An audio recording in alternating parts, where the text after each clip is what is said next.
Tampok ang mag-inang artista na sina Jean Garcia at Jenica Garcia sa latest vlog ni kapamilya broadcast journalist Karen Davila.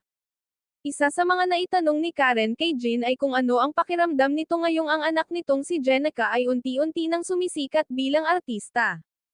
"I'm very proud. Saka deserve niya. Kasi very hardworking ang aking anak. Tapos, mahal niya yung trabaho niya. Saka ang maganda dito marunong siyang makisama," saad ni Jean. Dagdag pa niya, kaya mahal din siya ng mga staff, ng mga crew. "Kasi pinalaki ko naman sila na gusto ko very humble, may respeto sa mga tao." Habang nagsasalita si Jean, biglang napatikip ng bibig si Jenica. Say tuloy ng kanyang ina, "Oh, iiyak ka na naman." "Hindi ako naiiyak. Nahihiya ako," natatawang sagot ni Jenica. Kaya pinigil na niya ang kanyang ina sa pagsasalita dahil alam na naman niya umano ang mga sasabihin nito.